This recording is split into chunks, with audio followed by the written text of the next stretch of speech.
Bharatiya Janata party के द्वारा 2023 के विधानसभा चुनाव को लेकर मध्य प्रदेश में 39 प्रत्याशियों की पहली सूची जारी की गई है। इसमें बालाघाट जिले की लांजी विधानसभा सीट से अपने पुराने कार्यकर्ता रहे और जनपद अध्यक्ष से लेकर जिला पंचायत के सदस्य रह चुके राजकुमार कर्राहे को प्रत्याशी बनाया गया है। लेकिन जब से पार्टी के केंद्रीय नेतृत्व ने उन पर भरोसा जताया है, तब से ही भाजपा की ओर से प्रमुख दावेदारों में शामिल पूर्व विधायक रमेश भटेरे पार्टी कार्यकर्ताओं के साथ उनकी खिलाफत में लगे हुए हैं। उन्होंने प्रत्याशी चयन से पूर्व निर्धारित कार्यकर्ता सम्मेलन में पार्टी के अधिकृत प्रत्याशी को गद्दार और भगोड़ा जैसे शब्दों से वर्बल अटैक किया। मुझे भगोड़ा नहीं बनाया, मुझे चलती नाव में पार्टी को छोड़ दो ऐसा कभी नहीं सिखाया।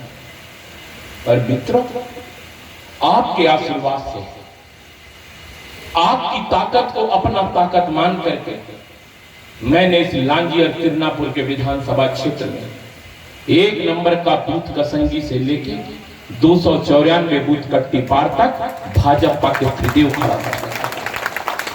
किसी पार्टी में शायद किसी घोषित प्रत्याशी का इतना विरोध किसी पार्टी में कभी नहीं हुआ जितना विरोध आज वर्तमान में लांजी किरनापुर विधानसभा क्षेत्र से घोषित प्रत्याशी भारतीय जनता पार्टी के उनका हो रहा है। क्योंकि मैं भी लगभग 20 सालों से प्रत्यक्ष रूप से जुड़ा हूँ, राजनीतिक पृष्ठभूमि से, पारिवारिक मेरी जो पृष्ठभूमि राजनीतिक है तब से जानता हूँ। मेरे को भी शायद यह इस बात का अंदाज नहीं है कि इतना बड़ा विरोध किसी पार्टी के किसी प्रत्याशी का, घोषित प्रत्याशी का हुआ हो। उसका एकमात्र कारण है कि वह व्यक्ति भगोड़ा है, वह व्यक्ति गद्दार है और उसके यदि हम राजनीतिक कार्य को झांकें, वो कभी संगठन में रह के संगठन के प्रति वफादार नहीं रहा है। इसी कारण से ये विरोध हो रहा है।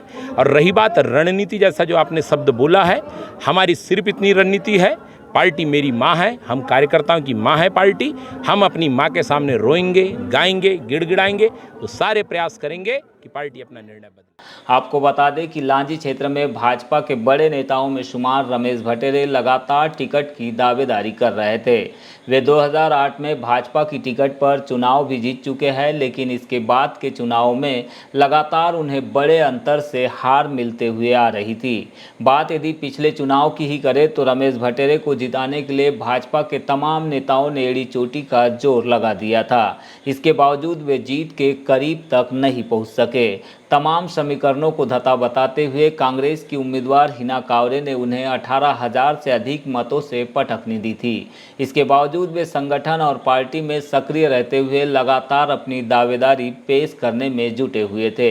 लेकिन चुनाव से ठीक 2.5 महीने पहले भाजपा के शीर्ष नेतृत्व ने लगातार हार रही सीटों पर प्रत्याशियों की सूची जारी करते हुए उन्हें बड़ा झटका दिया है, जिससे वे निराश होकर लगातार अपनी दावेदारी प्रस्तुत करने, कार्यकर्ताओं के माध्यम से केंद्रीय नेतृत्व के निर्णय पर ही सवाल खड़े करने लगे हैं। बहुत बहुत धन्यवाद मेहर भाई।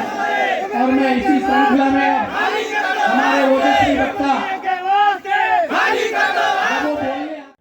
कार्यकर्ता आए हैं भारतीय जनता पार्टी की अस्मिता को बचाने के लिए, भारतीय जनता पार्टी के गौरवशाली इतिहास को स्वर्णिम बनाए रखने के लिए कार्यकर्ता आज आया हुआ है। क्योंकि हर कार्यकर्ता अपने आप में ठगा महसूस कर रहा है। किसके लिए काम करेंगे? उस इंसान के लिए जिसने हमेशा पार्टी को धोखा दिया, और इसलिए आज कार्यकर्ता यहाँ आया। राजकुमार कर्राहे की बात करें तो साल 2013 से ही वे पार्टी संगठन से टिकट की मांग कर रहे थे, लेकिन 2018 में भी पार्टी ने उन्हें मौका न देते हुए रमेश भटेरे पर ही भरोसा जताया था, जिसके बाद से ही वे पार्टी के सभी पदों से इस्तीफा देकर अपने राजनीतिक भविष्य की तलाश में जुट गए थे।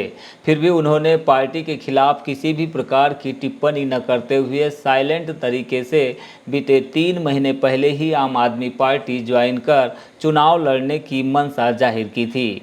तब से ही उन पर सभी दलों की नज़रें टिकी हुई थी। हालांकि इस बात की भी कोई गुंजाइश नहीं थी कि शीर्ष नेतृत्व उन्हें अचानक से अपनी सूची में जगह देगा।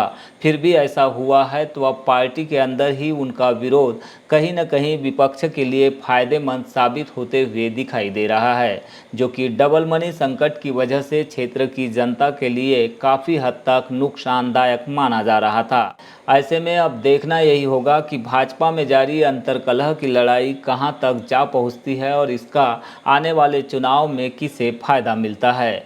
फिलहाल तो शीर्ष नेतृत्व के निर्णय पर पूर्व विधायक रमेश भट्टेरे सहित कई नेता भी अचंभित बने हुए हैं और वे इस निर्णय के विरुद्ध स्वयं को बड़ा बताने के लिए कार्यकर्ताओं के जरिए विरोध का बिगुल पूरी ताकत के साथ फूंक रहे हैं। माननीय शिवराज जी हो, माननीय बीडी भाई साहब, उल्टानंद जी भाई साहब, सबके दरवाजे जाऊंगा कि साहब एक बार लांजी की भाजपा के साथ न्याय करें। आखिरी दिन तक मांगेंगे क्योंकि मांगना हमारा अधिकार है और यदि नहीं हुआ तो यही भाजपा है और कार्यकर्ता ही पार्टी है। जो कार्यकर्ता तय करे वो रमेश का निर्णय, जो कार्यकर्ता फैसला करे वो रमेश का फैसला। लांजी की भाजपा ये है, इससे बड़ा सम्मेलन तुम करोगे मुझे पता है, क्योंकि तुम्हारे कुछ आका, क्योंकि यहां रमेश की टिकट किसी सर्वे के आधार पर नहीं कटी। रमेश की टिकट कोई राजनीतिक जनाधार कम है इसलिए नहीं कटी है साहब। रमेश ने चंद बड़े नेताओं की चाटुकारिता नहीं कर पाया, रमेश ने चंद बड़े नेताओं की जूठी पत्तल नहीं उठा पाया और लोगों ने मेरी टिकट काटने के लिए जी तोड़ मेहनत किया। बालाघाट जिले के कुछ नेताओं को हमारे लगा कि गौरीशंकर बिसेन को राजनीति में हल्का कर दो। कौन कौन गौरीशंकर बिसेन के साथ खड़ा है, क्योंकि गौरीशंकर बिसेन का तो वो कुछ नहीं बिगाड़ सकते। 50 साल से लगे हैं कि गौरीशंकर बिसेन को घर बिठा दें, लेकिन नहीं बिठा पा रहे हैं।